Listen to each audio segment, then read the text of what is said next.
Hi, welcome back to Joe Blogs. In this video I want to talk to you about natural gas. If you've been following the channel, you'll be fully aware that the Achilles heel for the European Union right now with regards to the sanctions that have been applied against Russia is natural gas, because a lot of countries have a high dependency on the gas that's sent directly to them by the pipelines that were installed by Russia over the last 20 years. And this gas comes in a gaseous form, and it's the lowest cost form of delivery that you can find. So it's the cheapest gas and it's the most convenient. And it's really difficult for a lot of countries to be able to move away from that gas supply, because the only really viable alternative is to switch to liquefied natural gas. And in order to switch to liquefied natural gas, firstly, you need to have facilities to be able to accommodate the delivery of large amounts of liquefied natural gas. Secondly, you need to have regasification plants. So in order to use that gas, you have to convert it back to gaseous form and then feed it into your network. And thirdly, you then have to have purchase agreements in to get the volumes that you need. And for a lot of countries, this is a massive logistical challenge, because the easiest way to handle the delivery of large volumes of LNG is to do it at the coast. But obviously not all of the countries of Europe have significant coastlines to be able to do this. In addition to that issue, even the ones who do have sufficient coastlines, you need to have ports that are deep enough to be able to handle the tankers, and then you need to be able to build the infrastructure. So it's not quite as simple as making a couple of phone calls and saying, can you deliver 1 billion cubic meters of liquefied natural gas, please? There is a lot of infrastructure and planning needing to go into this. And this is the main problem for the European Union right now. If all of the countries were able to switch supplies overnight, then the sanctions could be fully enforced, including secondary sanctions, which is the process whereby other countries who are still buying from Russia are put under pressure to stop making those deals. And that would be India and China predominantly. So at the moment, the big problem that the EU has is making the switch to LNG. And in today's video, I want to give you an update on where we are with regards to that switch over to LNG. The EU is actually making some really good progress. So in today's video, I'll show you a really interesting chart which shows the level of LNG delivery being received into Europe versus the amount of pipeline gas from Russia. I'll then give you an update on what's going on with Germany, Italy and Finland. We'll have a look at the other pipeline infrastructure in Europe, because it's not just Russia who's built pipelines. There are some other ones and there are some other gas fields. So this is the alternative for the EU. As well as LNG, they can receive gas in a gaseous form if the infrastructure is built by the supplying country. So we'll have a look at what's going on with that. And then finally today I'll wrap up with my summary. So what I think is likely to happen over the next 3 to 6 months, and what the implications of all of this are for both Russia and the global economy. So before we get started on all of that, as usual, I'm going to ask you for a thumbs up at some point during this video if you're enjoying the content. Please subscribe if you haven't done so already. Whether you're a first-time viewer or a multiple viewer, please hit that subscribe button. Don't forget, I always include chapters in these videos, so you can skip over things if you're running short on time or you're getting a bit bored. And if you'd like to support the channel, please have a look below, where you'll find links to YouTube's membership and super thanks, as well as Buy Me a Coffee and Patreon. So how is liquefied natural gas produced? Natural gas extracted from the ground contains impurities, water, and other associated liquids. First, it is processed to clean it. It goes through a series of pipes and vessels where gravity helps separate the gas from some of the heavier liquids. Other impurities are then stripped out. The natural gas passes through a water-based solvent that absorbs carbon dioxide and hydrogen sulfide. These would otherwise freeze when the gas is cooled and so cause blockages. Next, any remaining water is removed, as this would also freeze. Finally, remaining lighter natural gas liquids, mainly propane and butane, are extracted to be sold separately or used as a refrigerant later in the cooling process. Traces of mercury are also filtered out. Now the purified natural gas, methane with some ethane, is ready to be liquefied. This happens in heat exchangers. A coolant, chilled by giant refrigerators, absorbs the heat from the natural gas. It cools the gas to minus 162 degrees centigrade, shrinking its volume by 600 times. This turns it into a clear, colorless, non-toxic liquid, liquefied natural gas, or LNG, that is much easier to store and transport. As I mentioned at the start of the video, there is a big push in Europe to move away from Russian gas and buy more LNG. And the big suppliers of LNG into Europe are the USA and Qatar. And this graph shows the amount of US LNG being bought by Europe against the amount of Russian gas being piped in. And as you can see from the chart, since the end of 2021, there has been a significant increase in the amount of LNG being purchased directly from the US. And at the same time, we have seen a significant reduction in the amount of Russian piped gas. So much so that in June 2022, the two lines have crossed over. So Europe is now buying more LNG from the US than it is taking Russian gas. Now, there are a number of factors that have caused this situation, not least the fact that Russia has been reducing the amount of gas that it's prepared to supply directly into Europe. If you've been following the channel, you'll know that Poland and Bulgaria were the first two countries to have their supply completely switched off because both countries refused to pay Russia in rubles for that supply. They were followed by Denmark and the Netherlands, and we've seen a number of other countries have their supply either cut off or reduced. And in addition to those issues, the Nord Stream pipeline, which supplies huge volumes of gas directly from Russia to Germany, the volumes in that were firstly reduced significantly and then were stopped entirely as a result of planned maintenance. Now, prior to the maintenance taking place, Russia had sent a turbine to Siemens in Canada for its regular refurbishment. But the Canadian authorities then seized that turbine and said that they were unable to release it due to the sanctions that are in place. Russia then claimed that the non-return of this turbine meant that they couldn't send the volume of gas that was needed to Germany. And in addition to the problems with the Nord Stream supply, we also saw a couple of other pipelines affected, one of which passed through Poland. And the Russian authorities said they were concerned that Poland would intercept the gas and steal it, so they cut off the supply through that pipeline. And the Ukrainian authorities also closed down a pipeline that they said was being siphoned off and used by Russian military in Ukraine. So there are a number of contributing factors to the huge decline that we've seen in Russian piped gas. The supply has fallen from around 10 billion cubic meters in February to around 4.5 billion cubic meters now. And that's a combination of a reduction in demand and also a reduction in supply. In terms of the supply from the US, you can see there's been a ramping up from around 2 billion cubic meters to 5.5 billion cubic meters. However, we'll need to see a further increase in those supplies in order to entirely replace all of the Russian gas.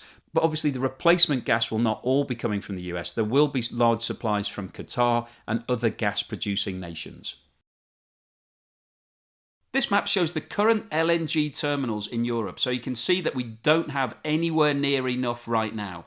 Spain has the most, with 7 different terminals located at all different parts of its coastline.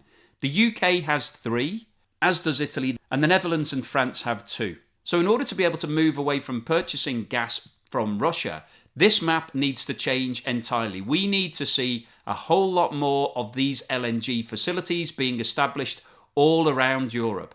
But you can see the problem with regards to a lot of different countries. If you look at the main section of the map towards the right, you can see that there are a lot of countries in Europe that don't have very much coastline or any coastline. And they will rely upon gas being piped to them through the network of pipes that currently exists.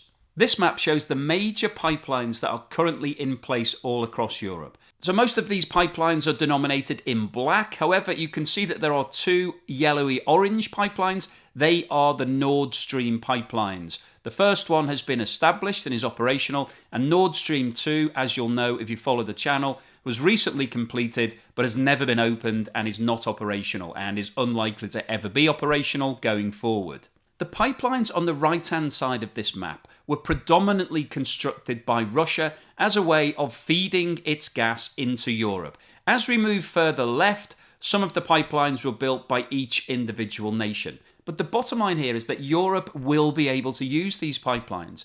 If the supplies are cut off from Russia, these pipes can be used to move gas in the opposite direction. So what Europe needs to do is establish LNG facilities all around the coastline and then link those facilities directly into the established network of pipelines in order to be able to move gas to all of the places that need it.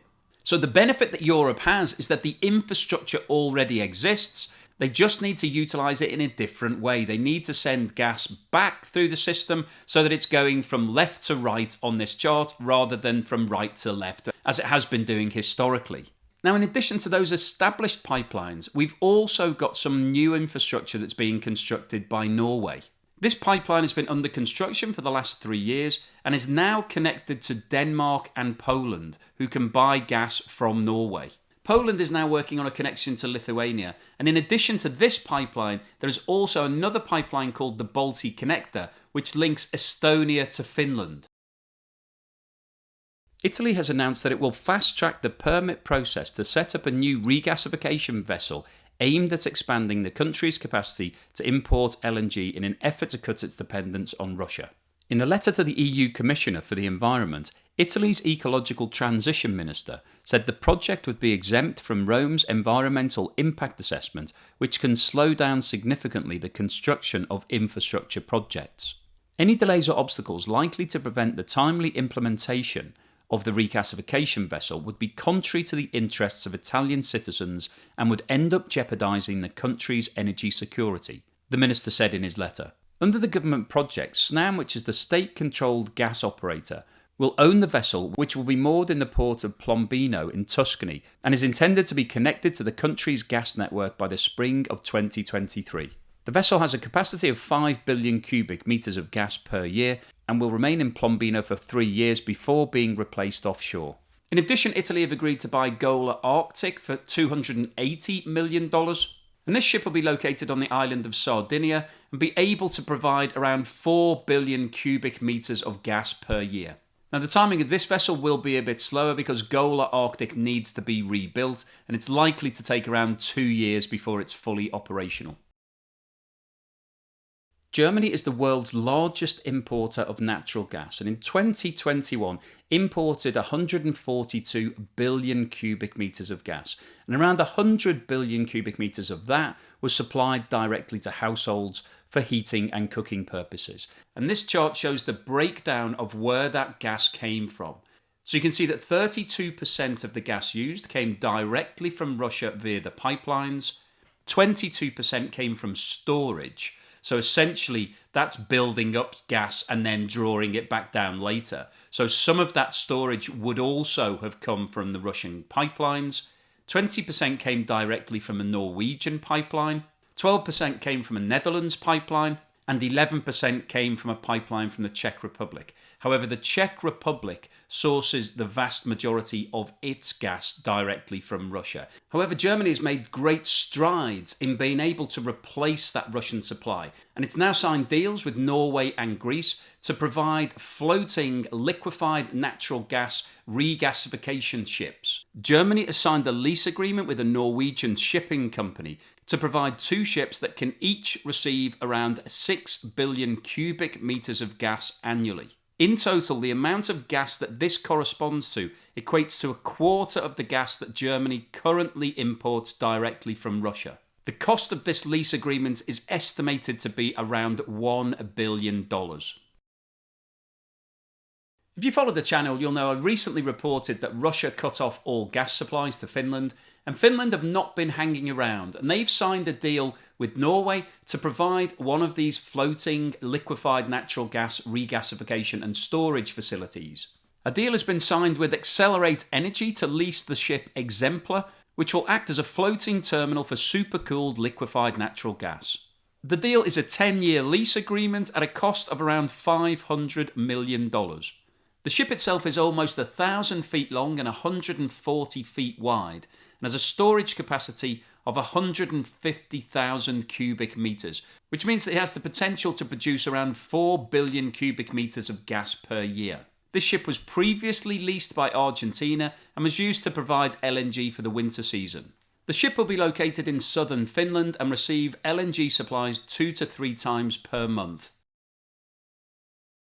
So what's the summary and conclusion today? Well, I think the key issue that's been identified as part of the sanctions process is the amount of natural gas exposure that Europe had to Russia. This was actually something that the US had been raising over the last couple of years, and they had strong objections to the Nord Stream 2 pipeline, which was actually completed back in November 21, but was never opened because the certification was challenged by the USA because they felt that it was giving Russia too much political power over the countries of Europe.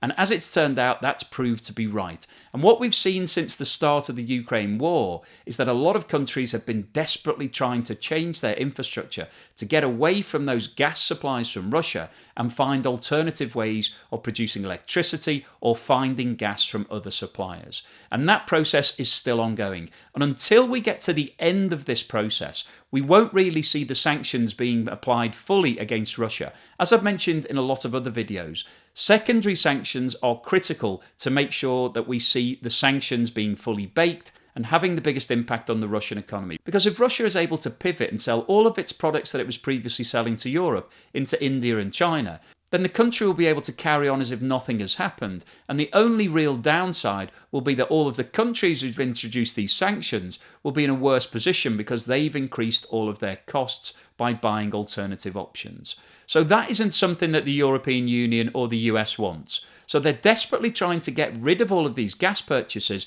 to be able to then apply all of the sanctions fully. And what we're seeing right now is a really rapid move towards a shift to LNG. As I showed you earlier, the amount of LNG being supplied by the US is now actually more than the gas being supplied by Russia. So in terms of supply, we're already at that point. But one of the reasons that that line has crossed over is because Russia have reduced their supplies significantly. And that still represents a huge risk for Europe because if they run out of gas, then that's the worst case scenario. So that's not what anybody wants. So the infrastructure is really needed to be able to get more LNG to keep the levels of gas flowing in all of the countries. And what we're now seeing is deals being done, infrastructure being built, timeframes being shortened, paperwork being speeded up. So there is a real movement now, and we're seeing huge momentum. And there's absolutely no way back from this because once all of the European countries have committed this capital, then they will move to LNG. And ultimately, we may well see a lot more renewable energy being invested into over the next 5 to 10 years. So I doubt any country in the world will find themselves in this sort of situation in the long term because everybody's had a wake-up call to realise that it's not a smart move to buy all of your energy directly from one country who potentially could then use that as political leverage. And that's really what we've seen over the last 6 months or so. So we're seeing all of the European countries making great strides. So what's the impact on Russia? Well, this will be devastating for the Russian economy because in the same way as the European countries are having to invest in lots of infrastructure in order to handle LNG, Russia will also need to invest in huge amounts of infrastructure to turn the gas that it currently sends to Europe into LNG and be able to sell it elsewhere. And there are a couple of challenges around that. Firstly, a lot of the gas fields that Russia has are in inhospitable places with terrible climate. So a lot of them are in the Arctic Circle. And that means challenges in terms of building large plants. But in addition to the physical challenges, they've also got financial challenges because these plants are very expensive and complicated to set up. And what Russia have done in the past is seek business partners. So when you look at the Sakhalin development, which is a big gas facility on an island off Russia, Russia brought in a couple of American companies and Shell. They designed everything, they paid for the build, and then at the end of that process, the Russian authorities stepped in and demanded that Gazprom be given 50% ownership of the business. Subsequently, Russia is now taking 100% of that business. And I think the issue that raises is whether or not Russia is a reliable business partner. Because when you get into a business arrangement with somebody, particularly if it's a long-term asset that's going to have a lifetime of 50 to 100 years, then you want to know that you've got a long-term partnership. What you don't want to do is invest huge amounts of money and time and expertise, and then to find that once everything is operational, your business partner changes the rules of the game and takes the lion's share of the profits. And that's exactly what's happened. And I think that's going to put off any potential investors from India or China into getting into bed with Russia because they just won't trust the Russian authorities not to do the same to them. So Russia's got a real problem with regards to financing all of these new developments. But they'll also have technological problems. As you'll know if you follow the channel, the technology sanctions that have been applied against Russia will start to have an impact because a lot of technology is developed elsewhere in the world. Russia depends on foreign technology for a lot of its infrastructure. And if it doesn't have access to that technology, that's going to cause major problems. And that will be a constant theme for Russia over the next 5 to 10 years. So there are a lot of challenges for Russia, and switching the gas supply into LNG is going to be huge. It's going to take years to be able to do it, and that means that the revenues from gas will fall significantly for Russia during that period. And in fact, we may get to the point where the world supply chain gets to a situation where they don't need the Russian gas. China is currently talking to Russia about building a new gas pipeline, which would send gaseous gas all the way through to China. But there is a big challenge with that as well, because those pipelines are very long, and China is expecting Russia to pay for all of that gas pipeline. So I think fundamentally what we'll see here is a massive fall in revenue for the Russian economy. And that's really bad news for Russia because they've got a lot of other challenges right now. In terms of the impact on the global economy, well, we are seeing an increase in costs. All of the switch to LNG is much more expensive than taking that gas in the current pipelines. So it is going to increase costs, and this is obviously coming at a time when energy prices are already very high. We've seen a lot of inflation being driven by energy. So this will add further pressure to inflation, and it will add further pressure to the global economy. So it is going to contribute further to the likelihood of a global recession, which is coming at some point in the next 3 to 6 months, unfortunately. So there is downside for all of us. We're all going to have to pay more for our energy, and those energy costs obviously feed through into the price of everything, because when you're using gas to produce electricity, electricity is being used by everybody. So those costs get added onto all prices, so it becomes a really vicious circle. So there is downside for all of us. I think there's more downside for Russia. They will suffer the most, but we will all suffer as a result of this. But in the medium to long term, I think there are upsides because we're moving away from one dominant supplier in Europe into a much better supply chain and much less risk of political leverage going forward. So hopefully you've enjoyed today's video, you found it interesting, informative and educational. If you've liked what I've said, then please give me a thumbs up and don't forget to subscribe if you haven't done so already.